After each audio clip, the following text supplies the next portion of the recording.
Birth and rebirth in endless rounds of procreation.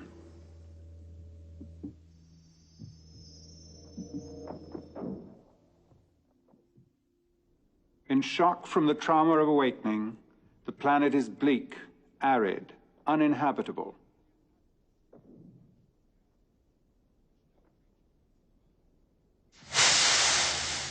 But a new arrival will transform the scene.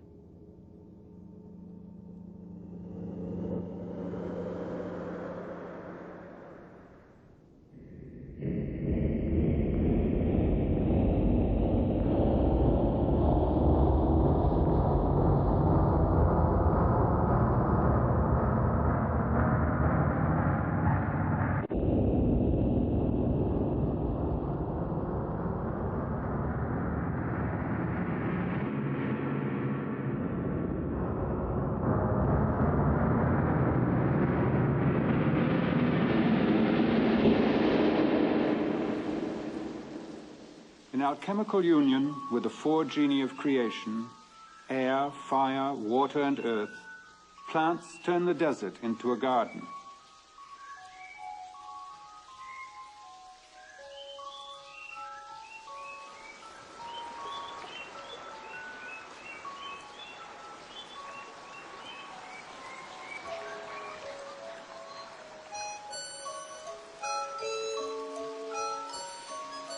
Absorbing light from the sun and nourishment from the waters, sprouting plants through billions of tiny lips give forth oxygen to purify the air and invigorate the earth. Spreading across the planet a matrix of green, allowing all life to flourish.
Since the dawn of human creation, we have looked to plants to nourish us with their flesh, shelter us with their fiber, and enrich our world with their beauty.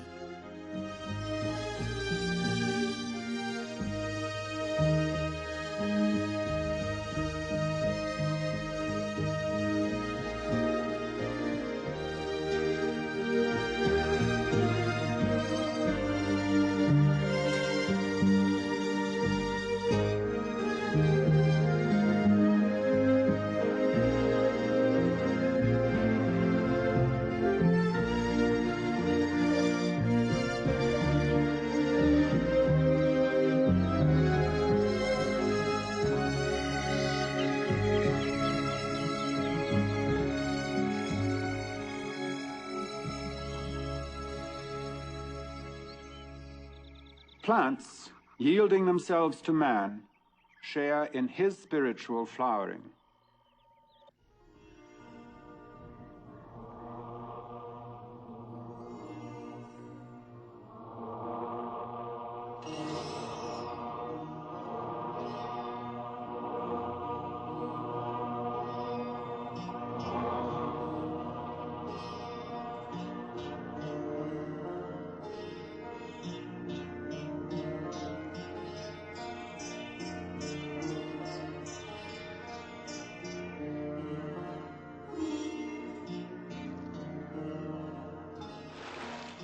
The elements of my body are as one with the infinite cycle of creation and all matter in the universe. Chanting the Vedic hymns of creation, devout Hindus reaffirm each day their belief in the unity of all existence.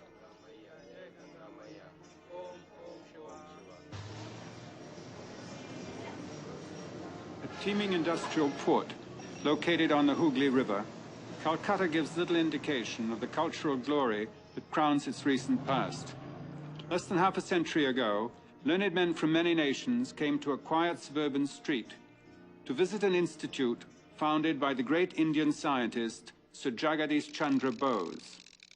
Inside, unique machines monitor the delicate living responses of plants in a section of the institute dedicated to the works of its founder.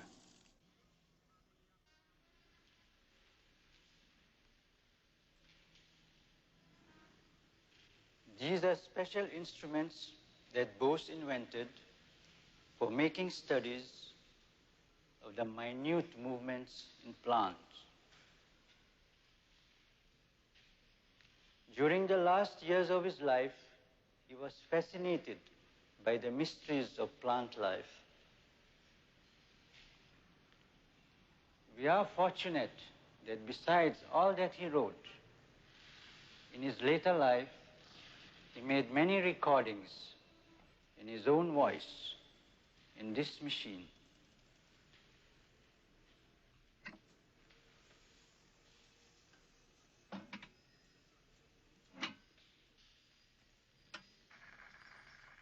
It was from those who till the ground and make the land blossom with green bounty that I do my love of nature.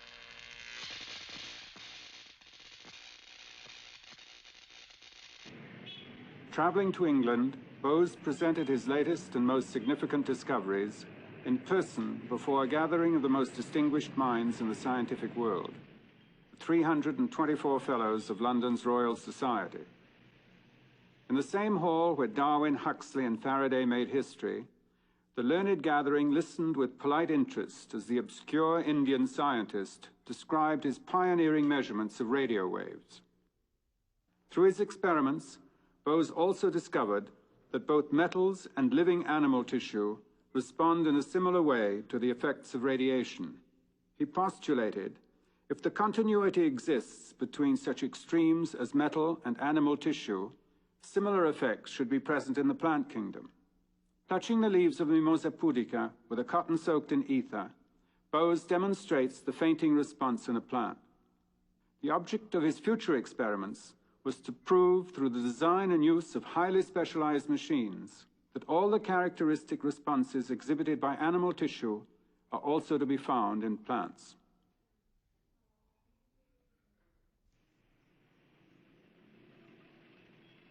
The Bose experiments were denied publication by the Royal Society. By daring to suggest that electrical responses are present in plants, he had offended the learned members. Meanwhile, in America, George Washington Carver, another generous soul, will revolutionize agriculture. A poor black born into slavery, he will generate great wealth for his compatriots by revitalizing their ravaged soil, a gift for which he is scorned because of his communion with the fairyland of plants. A natural alchemist, Carver transmutes the lowly peanut from hog food into a score of products, all highly profitable. Like Bose, Carver refuses to patent his inventions. Neither genius will charge for helping to produce bounty from the earth.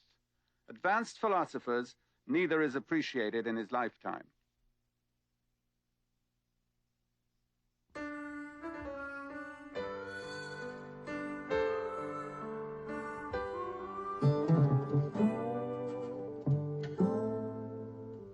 Born to open for mankind nature's door, a life known by a few, and those who knew that shared their knowledge fewer cared about what plants could do, for most felt it was mad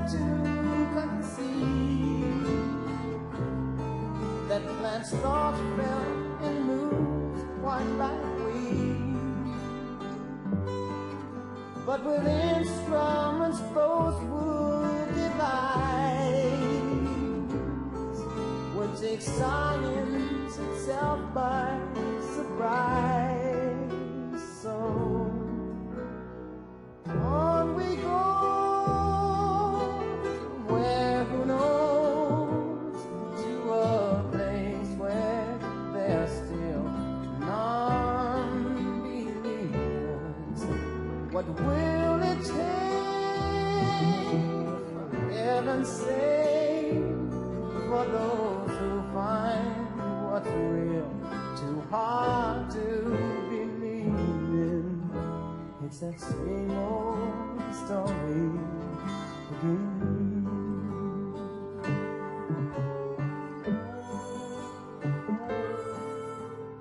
Born of slaves who died too soon to realize the need his life would be.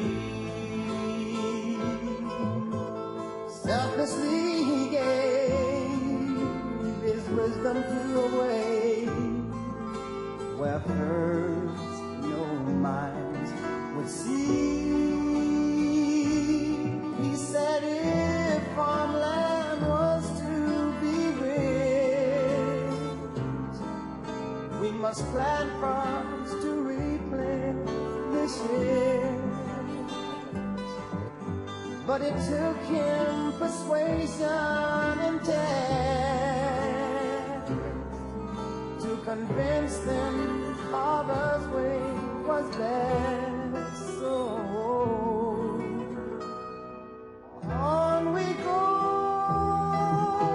to where who knows, to a place where there's still non-believers. What will it take, for heaven's sake, for those who find what's real too hard to believe in? It's that same old story of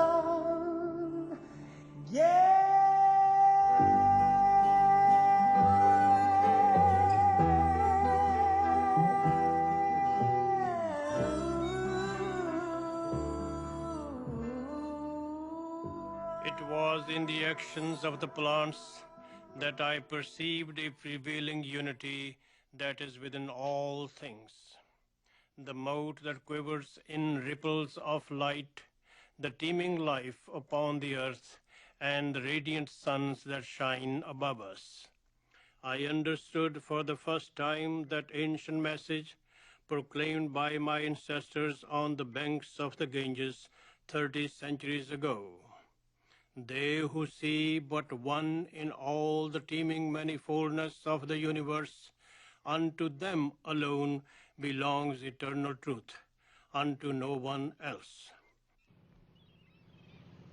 After 5 decades of obscurity, the legacy of Jagadish Chandra Bose is now revived in San Diego, California.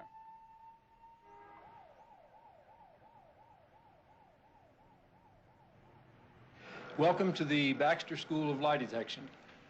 I'm Cleve Baxter, and during the next 6 weeks here in San Diego, you're going to be involved in a very intensified instructional course in the use of the polygraph, or so-called lie detector.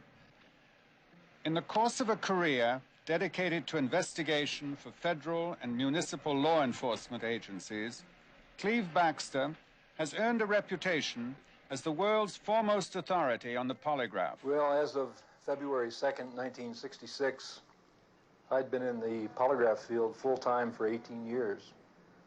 And this particular morning, I had been working all night in the laboratory and had decided to water a plant in the lab, very similar to the plant here, Jacina cane plant.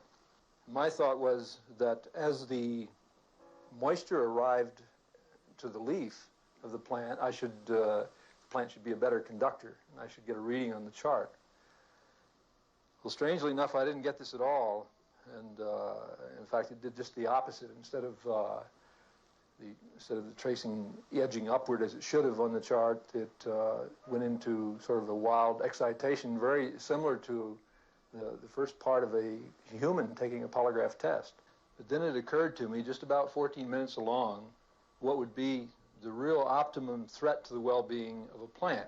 In fact, the imagery of fire entered my mind, and I not only thought, but I fully intended to burn the very leaf that was being tested with a match. Now, I had no matches in the room at the time, and I don't smoke, and I had to go next door to my secretary's area to get a match.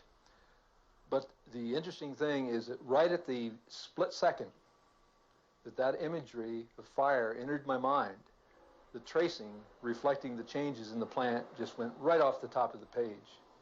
And the only thing that occurred at that time, no lighting of a match, nothing else, merely the imagery of fire. And I must say that as of 14 minutes along in that initial observation on the morning of February 2nd, 1966, my life just hasn't been the same. Responding to the initial experience, when a plant apparently read his mind, Baxter works nights on his own in his small laboratory. His goal is to perfect an experiment that will satisfy the rigid criteria of the scientific establishment.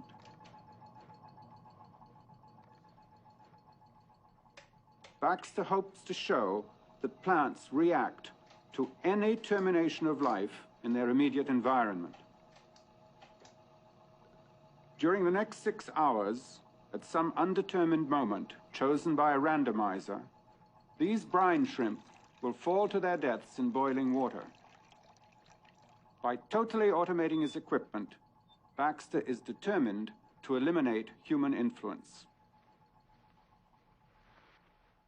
In another room, completely separate from his laboratory, Baxter has placed a philodendron plant, a polygraph, and a videotape recorder. Carefully, he places a leaf between a pair of electrodes that will monitor the electrical activity of the plant. As he has done during countless police interrogations, Baxter establishes a baseline on his polygraph to get an accurate recording of the reaction of his subjects. The video recorder will tape the details of the experiment in Baxter's absence.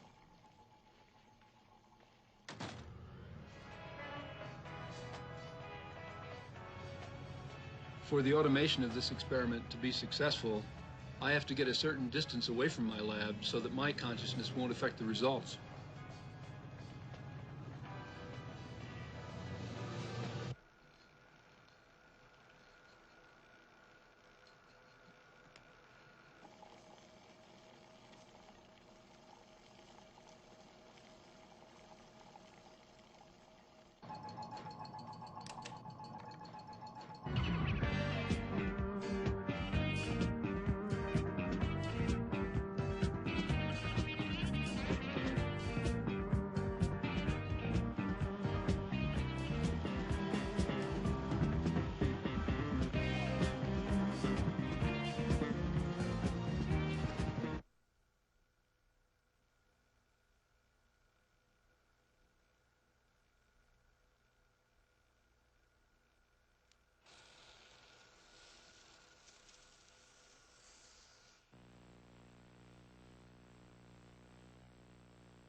I hadn't previously experienced any direct or indirect exposure to mystical philosophies. My contacts had been well within the establishment, particularly federal government agencies and law enforcement. Before working with plants, I hadn't really thought much about the idea of greater consciousness or awareness. Now I look around, but what I see has a different meaning.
The California dawn often finds Cleve Baxter still at work in a small room behind his laboratory. The results of each night's work must be carefully analyzed and recorded. In spite of his high percentage of successful results, only a few daring individuals from the scientific establishment have come forward with offers to replicate his experiments or test his results. The great majority are content simply to condemn his efforts without taking the trouble to investigate their validity. A few brine shrimp die and a plant feels their death. I think it's the smallness of the event that makes it so significant. It means that even on the lower levels of life, there's a profound consciousness or an awareness that binds all things together.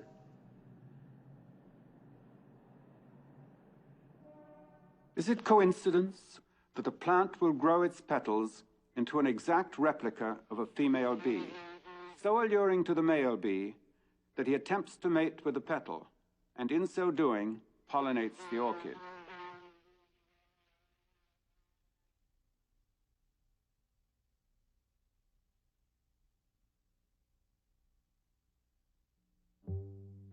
In the plant world, there are more than 500 varieties of flesh eaters, ingesting with mouth and stomach anything from hornets to hamburger, using endless cunning, from tentacles to sticky hairs to appetizing aromas or subtle traps with which to capture their prey.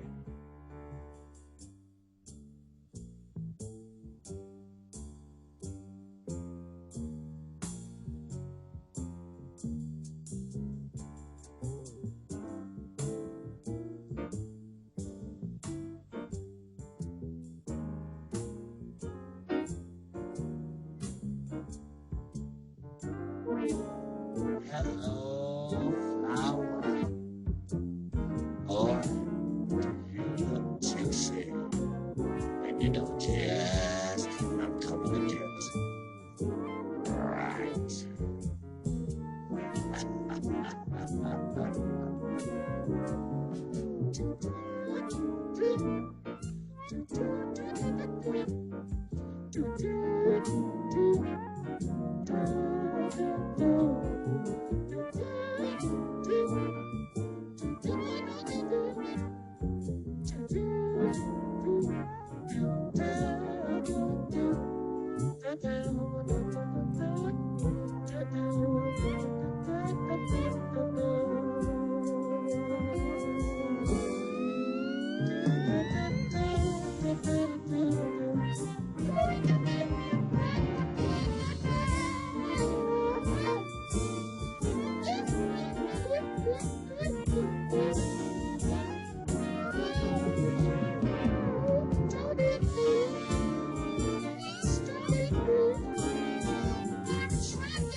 At the University of California, Hayward, across the bay from San Francisco, research is presently being conducted on the electrical potential of plants.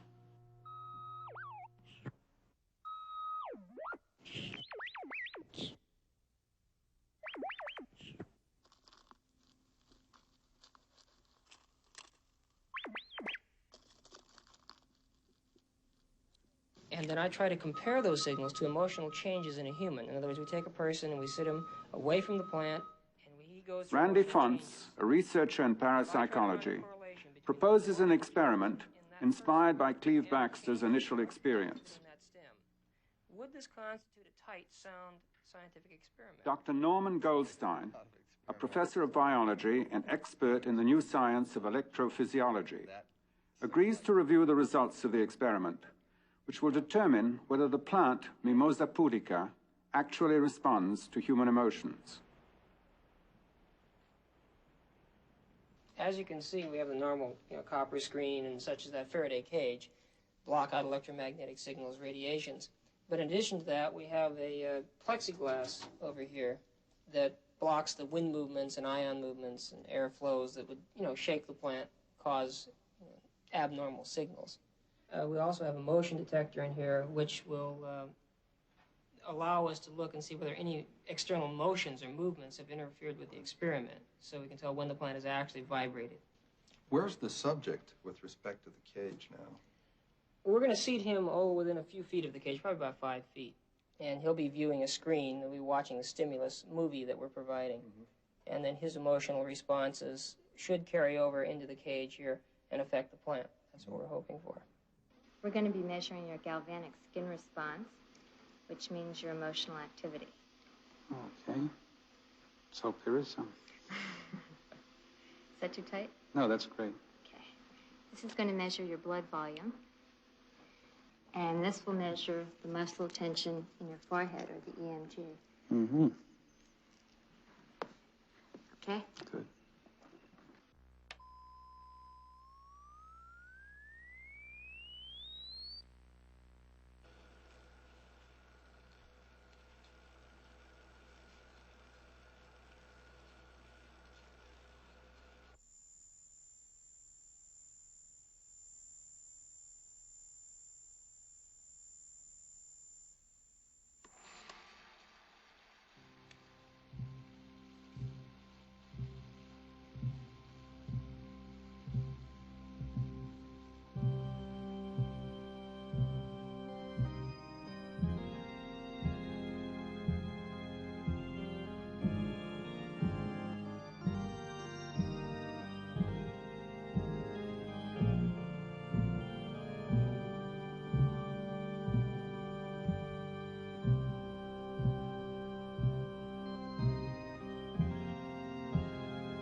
Got that one. He's doing real well with that image.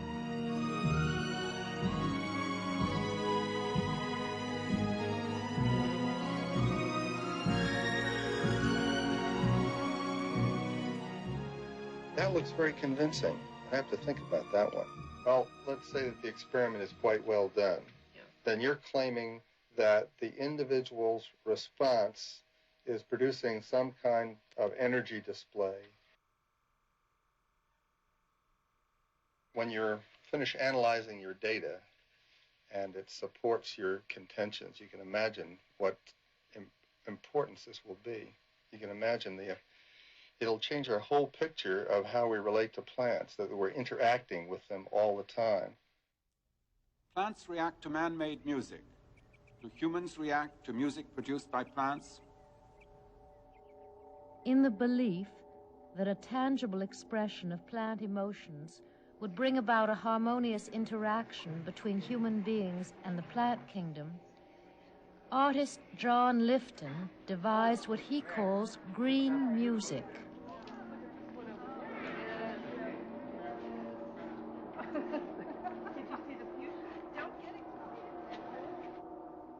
Plants have been wired into a complex computer.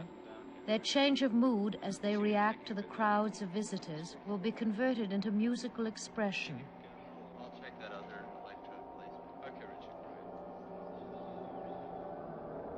As the people move among the plants, the sounds they hear are the plants reacting to their presence.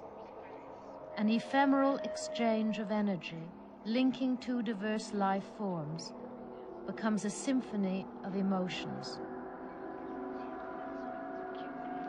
Come on now, look at the fern. It's right over there.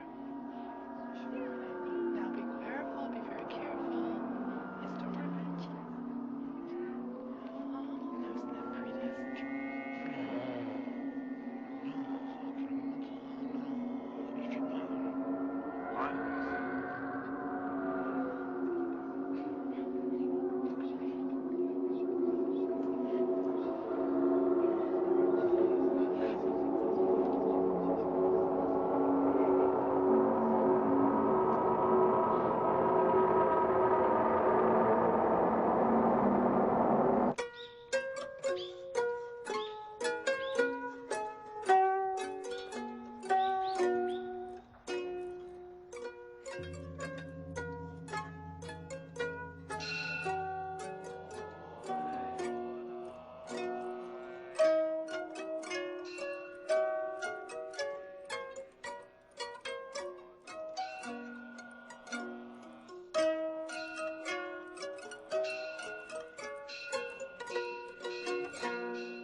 During recent years, gardening enthusiasts throughout Japan have been privileged to witness the remarkable demonstrations of Dr. and Mrs. Kenneth Hashimoto. Dr. Hashimoto, Managing Director and Chief of Research for the Fuji Electronic Industries, has constructed special instruments which translate the electrical output of plants into modulated sounds, giving voice to a cactus.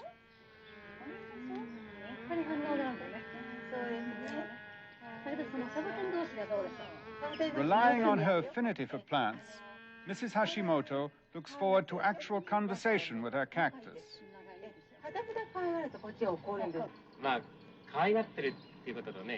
Convinced that it possesses an intelligence, she is determined to teach it the Japanese alphabet.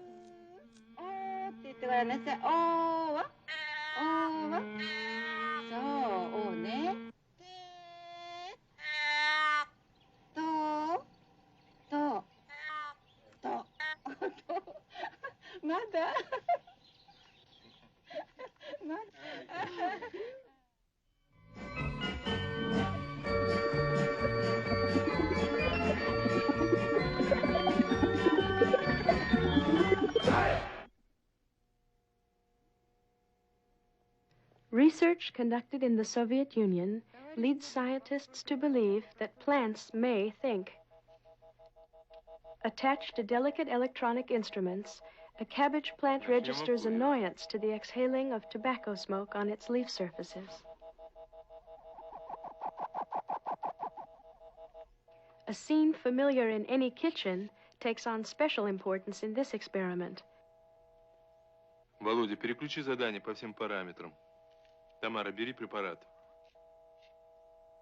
Все готовы? Начинай. In some mysterious way, the plant which is attached to the instrument is able to feel the mutilation of its comrade.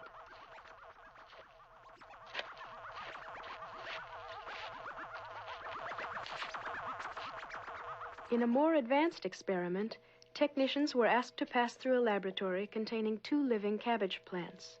One of the subjects has been instructed to destroy the plant which is not attached to the electronic instruments.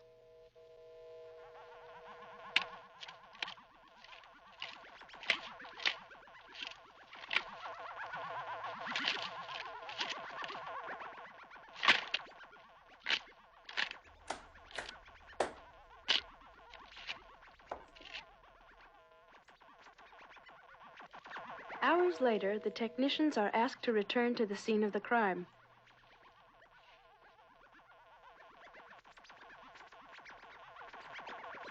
The evidence is clear. The remaining plant has correctly identified the assailant. Ты должна быть сердитой.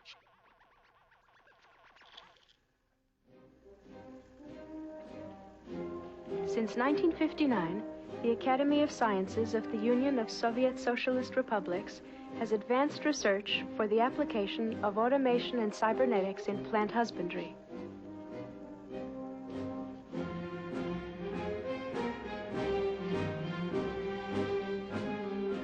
Connected to electronic instrumentation, these plants express their wishes directly, without the need of human guidance.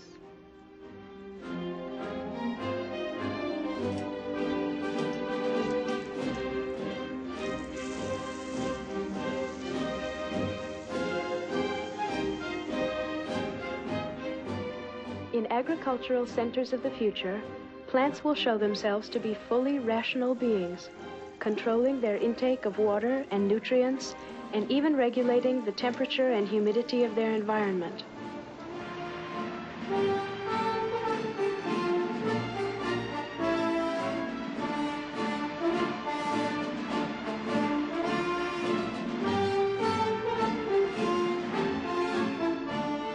We're just beginning to understand the language of plants.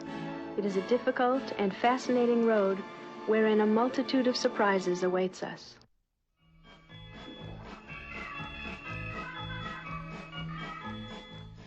From this beginning will come a world of harmony between mankind and nature.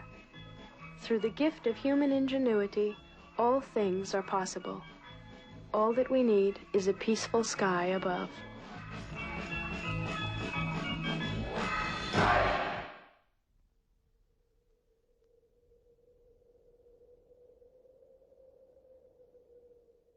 In what seems like the dead of winter, beneath the protecting mantle of ice, forces from faraway galaxies and from deep in the earth are joined in the creation of new life.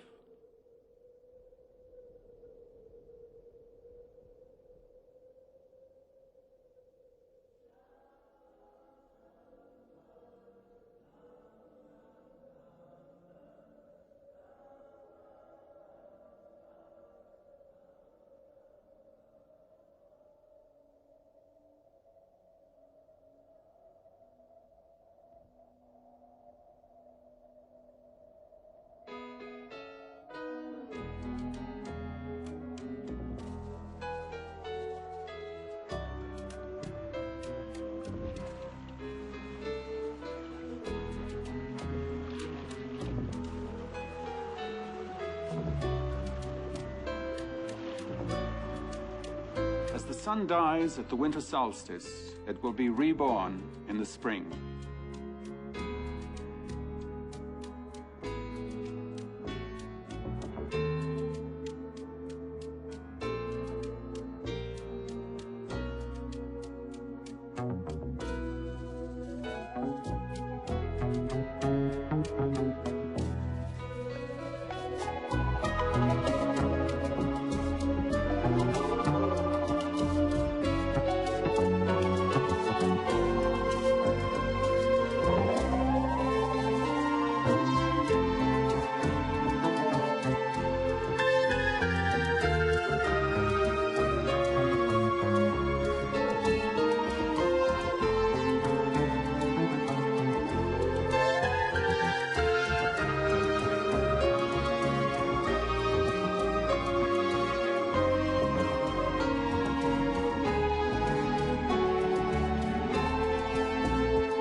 plants has blossomed into a perennial love affair.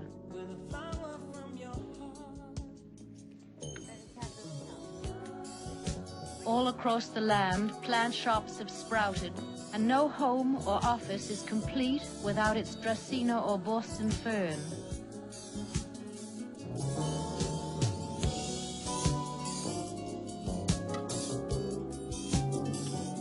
Like a field in high summer, horticultural and garden clubs are thriving. The National Onion Association of East Lansing, Michigan, the American Gourd Society of Mount Gilead, Ohio, Bonsai Club International of Menlo Park, California, North American Gladiolus Council, the Indoor Light Gardening Society of Bay Village, Ohio, the Society for Siberian Irises of South Harpswell, Maine, and the Delphinium Society of Minneapolis, Minnesota.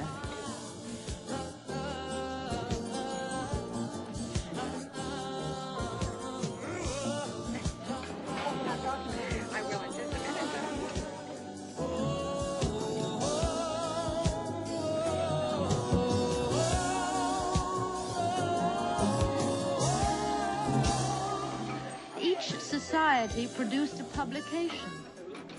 The Chesnerian St. Paulian News, the New England Wildflower Notes, the Gourd, the Gloxinian, the Herbalist, the Seed Pod, the Begonian, the Medianite, the Red Blooming Iris Recorder, and the Spuria News.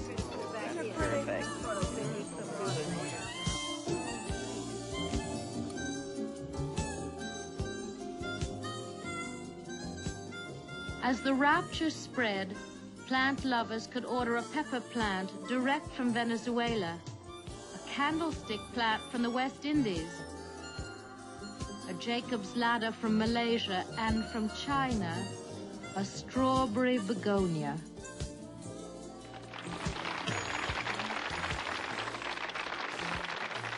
Ladies and gentlemen, imagine, if you will, a future in which we actually exchange information with those beautiful sentinels that surround our lives. Imagine receiving from plants, locked in their own dimension of time and space, a view of our own chaotic world.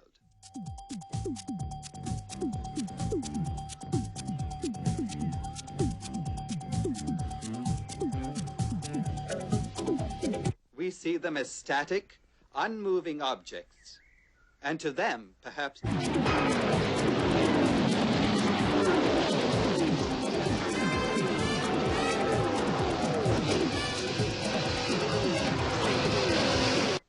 a hopelessly mechanical rush of pointless activity.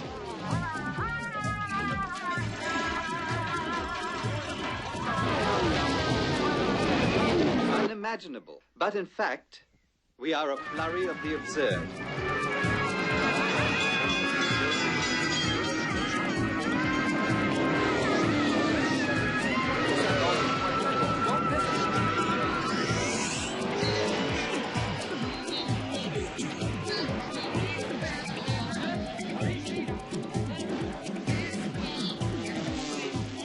We might be more aware of the responsibility that we have to our earth. Responsibility for the food we eat and the air we breathe, given to us by the plants. We are the absurd appendages of an ongoing nature, and nothing more. The plants alone prepared the earth for all life. For what have we prepared it? I love my flowers so much that the reflection of my love comes back from the flowers. They produce the best they can ever. I know that when I'm really happy, it shows in my plants. Like, I can really see that. I'll just walk around the house and all the plants are just shining and bright and growing and healthy. And if I'm not really happy, it's just like that shows in the plants too. I understand that plants respond to music. So, how do you like that?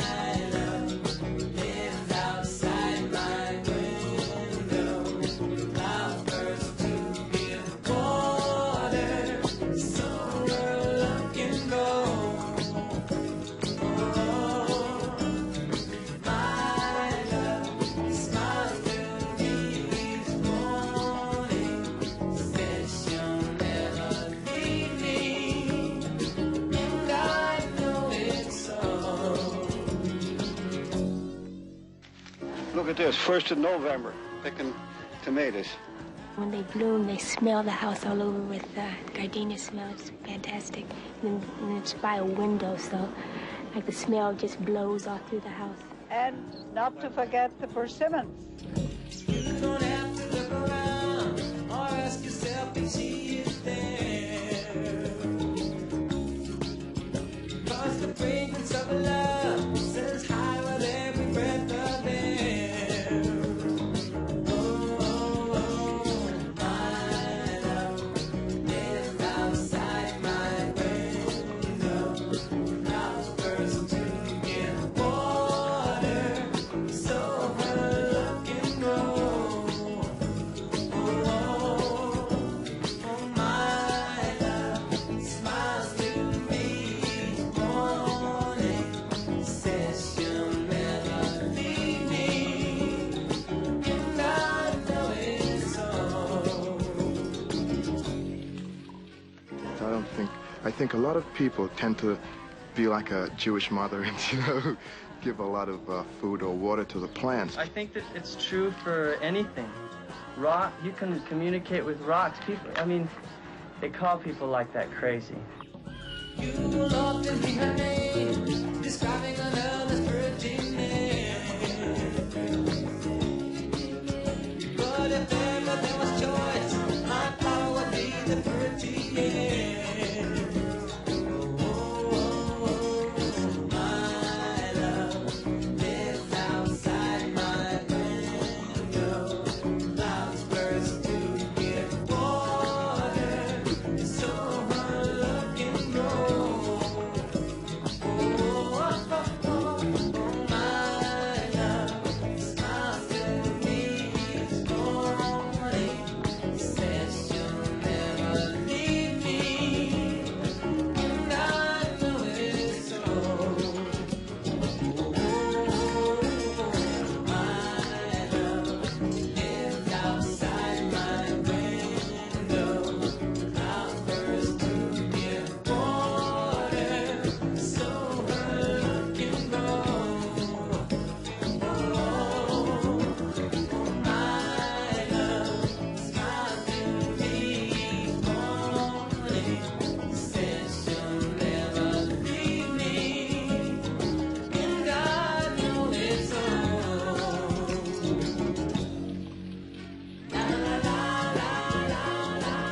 You don't have to talk to him with words all the time. It's like just plants are really hip to what you're doing and who you are, what's happening. I don't think they understand English. This is jalapeno pepper speaks Spanish. Yeah, I even love them sometimes, pick them up. I never mean to them, though. Like some people tell me they beat them and stuff like that, but I never do that. I've always loved them at all times because they understand, you know.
I know that maybe 75% of the Earth's landmass is vegetation. That is the natural world. Green, trees, plants, flowers, weeds, wild things growing all over the place. You sometimes lose track of that when you live in the city. You think that's the whole world. But from my plants, I get the constant reminder, hey, we're the real world, that's not.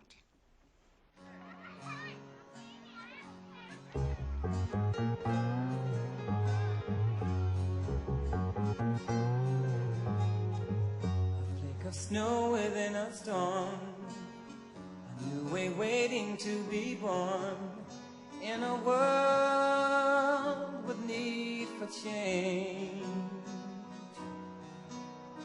A touch of love and fear of hate, a rushing wind that's asked to wait for the promises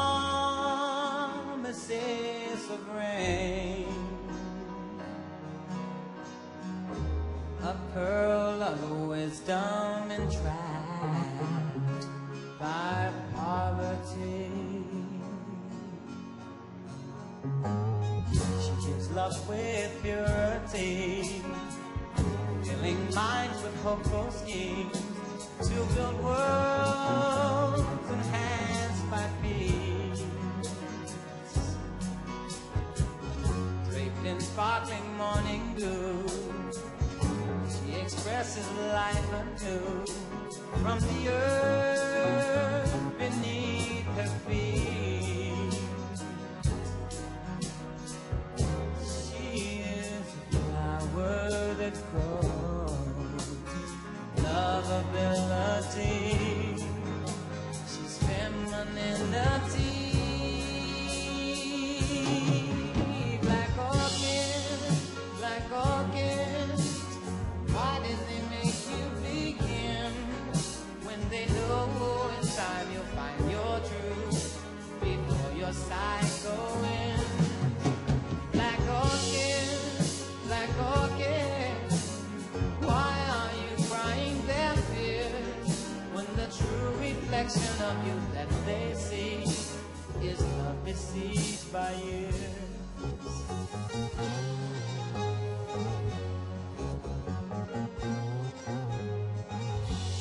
Touch the farthest star. Our beauty speaks of what we are, and a freedom makes us free. Our now is in eternity, infinite to all that see, and her dreams have been achieved. Now there is a sound of laughter. Nature sings out her name for the world to know her fame. Black orchid, why did they criticize when they knew your love could cast its spell and consecrate their eyes? Black orchid, why do you linger in space when you know in every heart that beats you hold a special place? When you know in every heart that beats you hold a special place.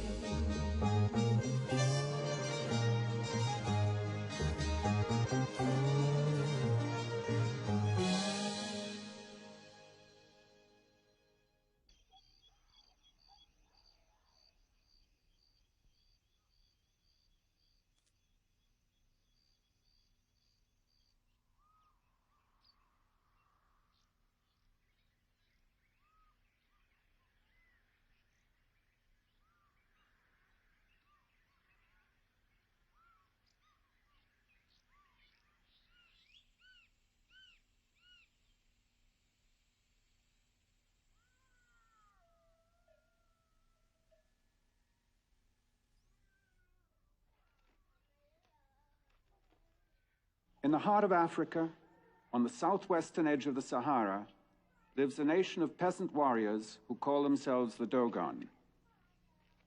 For centuries, they have remained fiercely independent, guarding their villages and fields against intrusion from the outside world. Living in widely scattered villages in a turbulent landscape of sandstone, between huge escarpments and inaccessible cliffs, the Dogon cling to a strong religious identity, with concepts of nature and the universe that are unique among the so-called primitive peoples of Africa. These beliefs, interwoven in a tapestry of complex symbols and legends, are known only to a handful of tribal elders.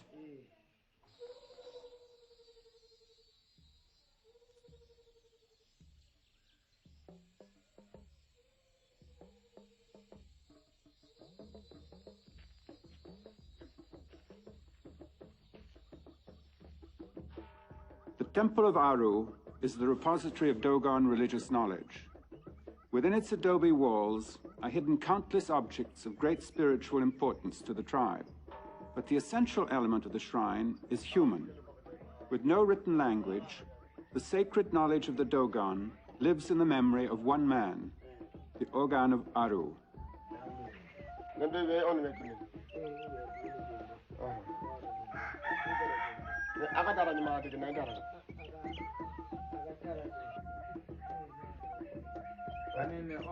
Approached by the elders of the village, the Ogan alone can direct the course of their rituals.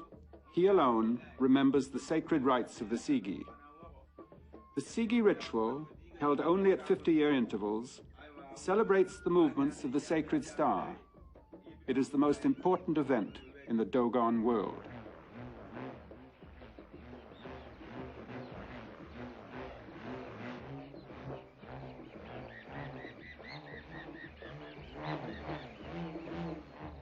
In preparation for the ritual, a tribal artist begins an elaborate map of the universe. The words of the Ogan are translated into an astonishingly accurate view of the heavens. The planets of our solar system are shown in their proper orbits around the sun. The rings of Saturn and the moons of Jupiter, invisible to the naked eye, are described in accurate detail. But most remarkable is their knowledge of a distant star called by them Potolo. Named for a seed, Potolo orbits the star Sirius in the constellation Canis Major.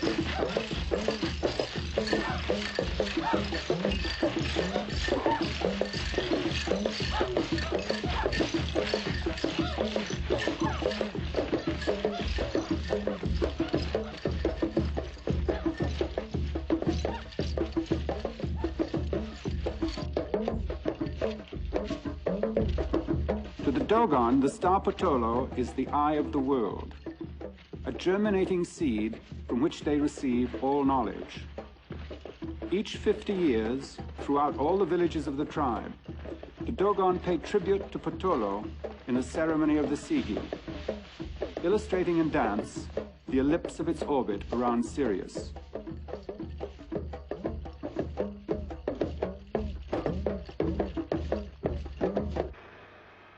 Half a world away, astronomer Charles Alcock of the California Institute of Technology, with Thomas Bellows, a computer programmer, searched for scientific truth in the Dogon legend.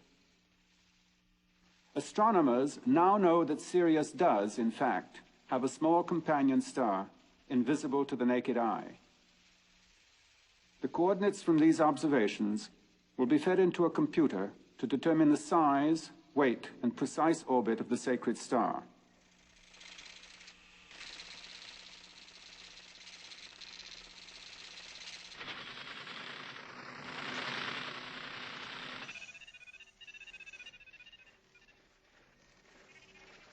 The computer now confirms what the Dogon have known for centuries. A small, incredibly dense star makes an orbit around Sirius every 50 Earth years.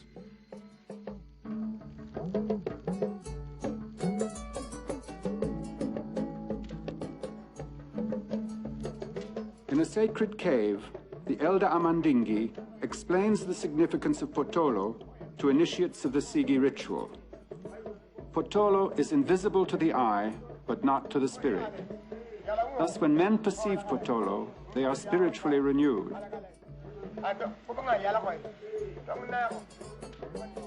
The star is heavier than iron or any earthly substance. To them, it is the creator being, and it is heavy with the life of all worlds. Potolo is the germinating seed sending out its shoots that are the creation of all life on Earth and all life throughout the universe. After a lot of consideration, I can think of no way that a primitive African tribe such as the Dogon, without any sophisticated astronomical equipment whatsoever, can discover by themselves that Sirius has a companion star which is invisible to the naked eye. Amandingi's words to the initiates of the Sigi ritual have the ring of truth. With insight, the Dogon have probed the mechanism of the universe. They know what science tells us, that the seed and the star are the self-same substance, elements of a single universal consciousness.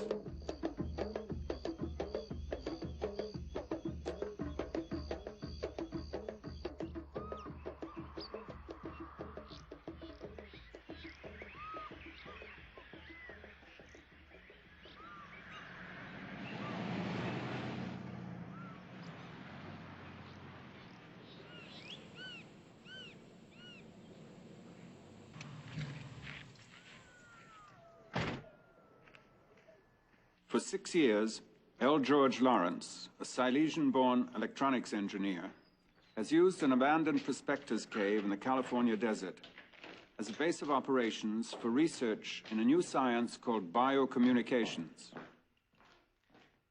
His purpose in choosing such a remote location was to eliminate man-made electronic interference during a series of remarkable experiments.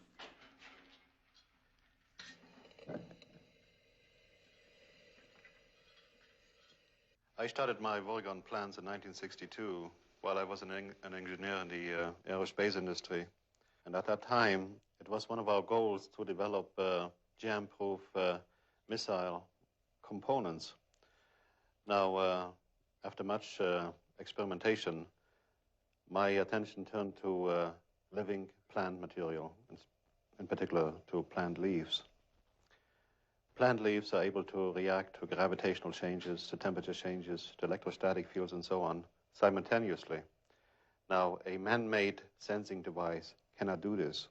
So, as time went on, and I experimented with these various plants and plant leaves, I noted very unusual reaction patterns.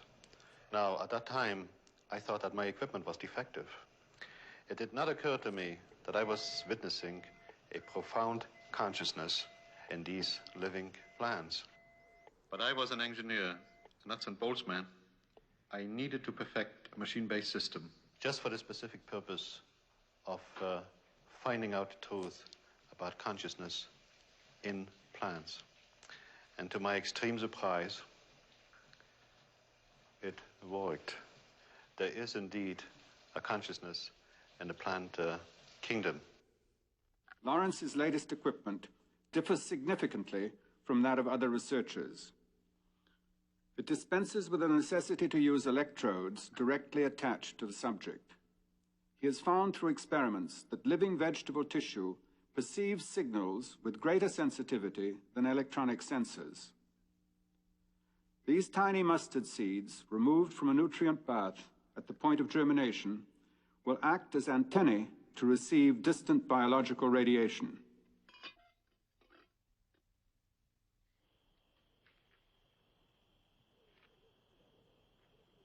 Emerging into the desert night, Lawrence prepares his equipment.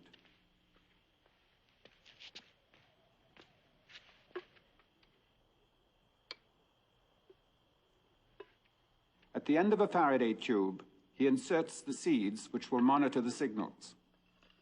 A rotating beam splitter will eliminate radio interference. Consulting a star map, Lawrence searches for the constellation Ursa Major, the Great Bear. It is to celestial coordinates 10 hours, 40 minutes by 56 degrees that he will direct his instrument.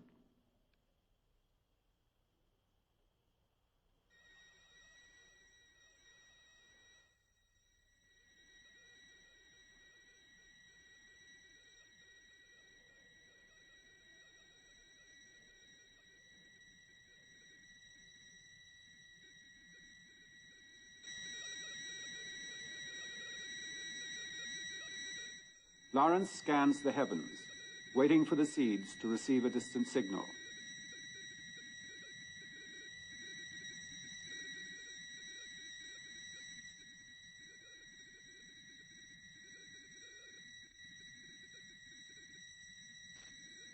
After analysis of his experiment by the Smithsonian Institution in Washington, D.C., L. George Lawrence believes the living plant tissue in his instrument is receiving a message from outer space.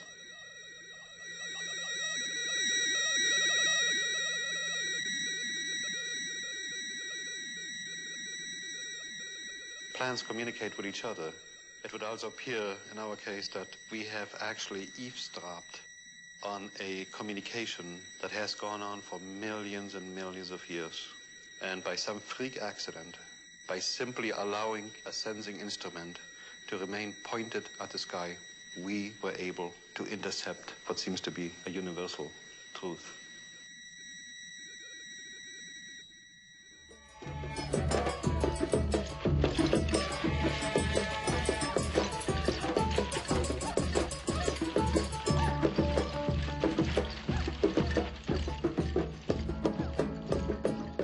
In the words of Amandingi, the star is the germinating seed, sending out its shoots that are the creation of all life on Earth and of all life throughout the universe.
In the actions of the plants that I perceived a prevailing unity that is within all things. The mote that quivers in ripples of light, the teeming life upon the earth, and the radiant suns that shine above us.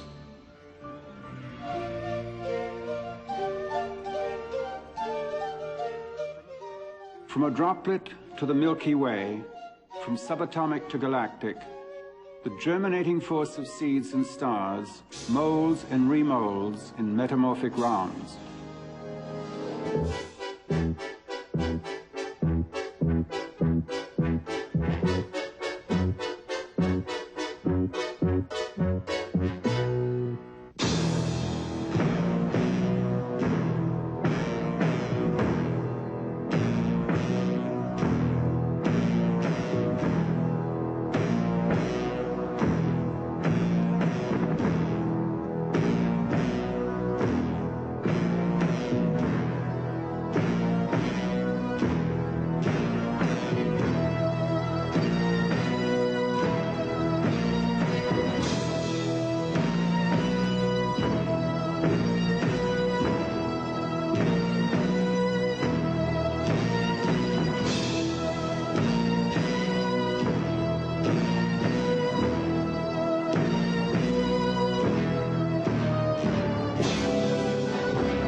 Upon this planet, plants have engendered all that is colorful and tasteful, that makes you feel and dream. Asters to zinnias, sun-reflecting, give multicolored spectra, shading from violet to cherry, through fuchsia, iris, orange, indigo, and rose. It is they, the plants, that give us flavors. Raspberry to cocoa, sassafras to coffee, and vanilla. Plants give the bite in pepper, nutmeg, cinnamon, and curry. Plants waft the fragrance of tuberose, of jasmine and gardenia, of garlic, leek, and scallion. Plants give the feel of cordage, sailcloth, surplices, and shrouds. And dreamland without end they give, from hop and vine, from cannabis and coca, and in extremis, the relief of laudanum and the final sleep of Morpheus. For they are life, the orgone green in leaves. They live in you, and when you die, your flesh will live again in other plants. And from those plants more men and women fair, and on and on.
Aware of love, hate, and the whole spectrum of human emotions, are not plants the perfect monitors of Earth?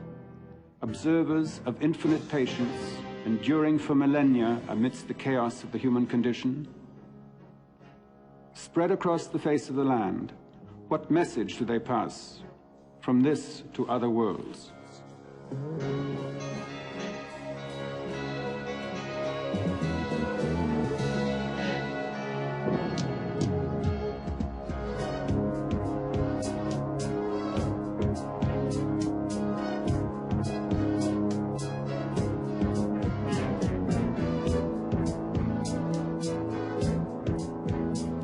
The eyes that view these endless scenes are numberless as stars.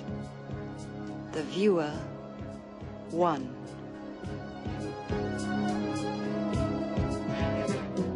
Crystalline, kaleidoscopic, life snakes its way through the alchemy of mortal coils, creating and destroying form.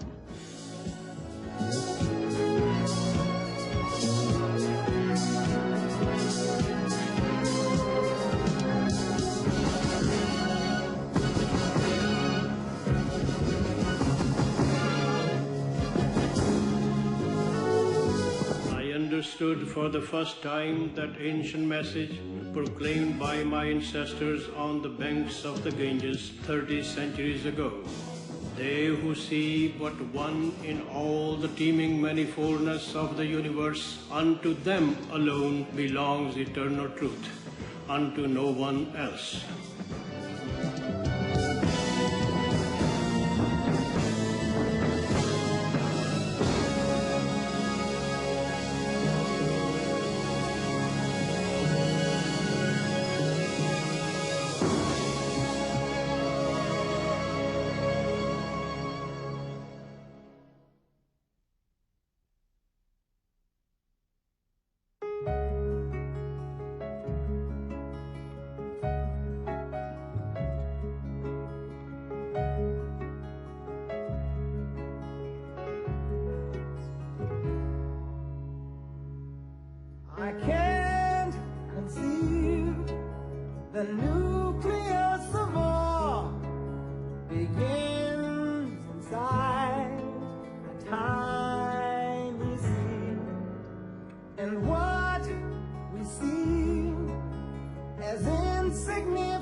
question the inevitable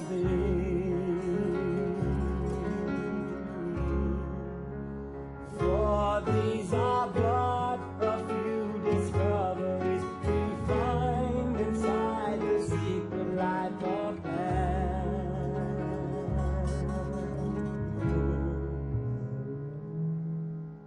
A species smaller than the eye can see, or larger than most living things, and yet we take from it without consent our shelter, food, ability.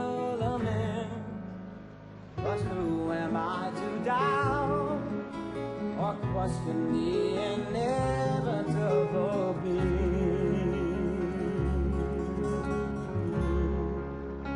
for these are but a few discoveries we find inside the secret life of man.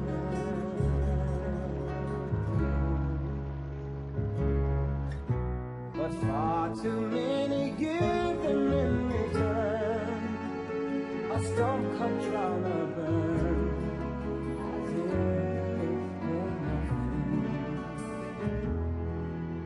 But if you ask yourself, where would you be? Without them you will find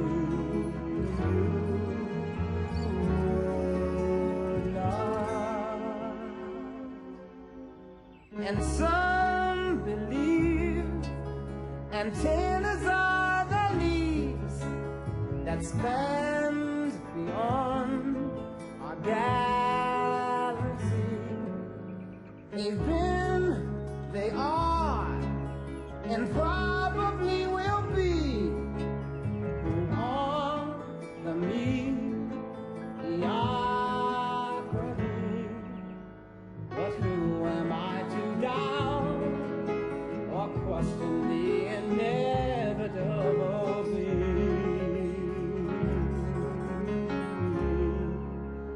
for these are but a few discoveries we find inside the secret life of man.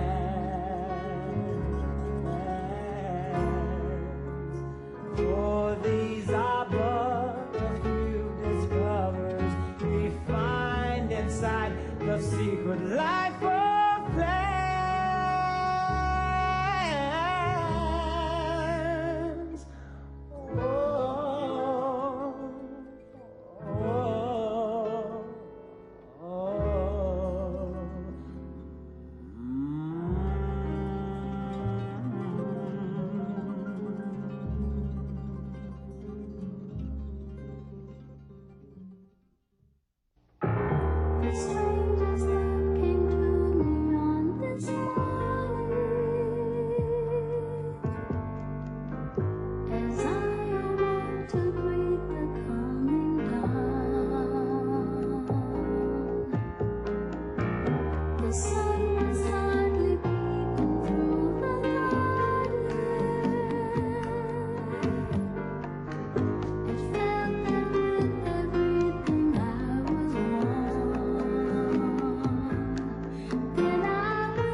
as a flower to spread the sweet